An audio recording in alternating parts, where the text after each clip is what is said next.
Hello dear aspirants, నమస్తే, good evening, welcome to our YouTube channel. నేను మీ అల్లం సాయి కృష్ణ. ఈ వీడియోలో ఆర్గానిక్ కెమిస్ట్రీ చాప్టర్ సంబంధించిన ఫండమెంటల్ కాన్సెప్ట్స్ డిస్కస్ చేద్దాం. ఈ ఆర్గానిక్ కెమిస్ట్రీ అనేది అన్ని రకాల కాంపిటేటివ్ ఎగ్జామినేషన్స్కి యూజ్ అవుతుందండి.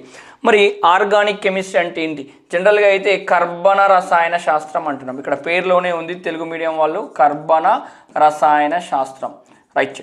ఏంటి ఆర్గానిక్ కెమిస్ట్రీ, ఏంటి కర్బన రసాయన శాస్త్రం అంటే కార్బన్ మరియు దాని యొక్క సమ్మేళనాల గురించి అధ్యయనం చేసే శాస్త్రాన్ని లేదా తెలుసుకునే శాస్త్రాన్ని లేదా చదివే శాస్త్రాన్ని మనం ఏమంటున్నాం? కర్బన రసాయన శాస్త్రం అంటున్నాం. అంటే ఎస్పెషల్గా ఈ చాప్టర్లో కేవలం కార్బన్ మరియు దాని యొక్క కాంపౌండ్స్ గురించి మనం నేర్చుకోవడం అనేది అయితే జరుగుతుంది.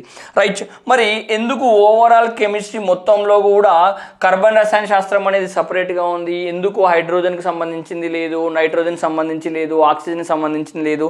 118 ఎలిమెంట్స్లో కేవలం కార్బన్ యొక్క సపరేట్ ఒక చాప్టర్ కార్బన్ రసాయన శాస్త్రం ఎందుకు నేర్చుకోవాల్సి వచ్చింది అంటే, వాస్తవానికి అన్ని మూలకాల సమ్మేళనాలను కంపారిజన్ చేసినప్పుడు కార్బన్కున్న సమ్మేళనాల సంఖ్య అనేది ఎక్కువగా.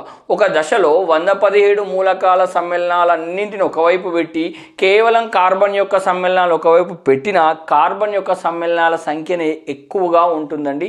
అందుకోసమే ఇన్ని సమ్మేళనాలు ఉన్నాయి కావున వీటన్నింటికి సంబంధించిన ఇన్ఫర్మేషన్ని నేర్చుకోవడం కోసమే మనం స్పెషల్గా కెమిస్ట్రీలో ఒక బ్రాంచ్ ఏమొచ్చింది మనకు?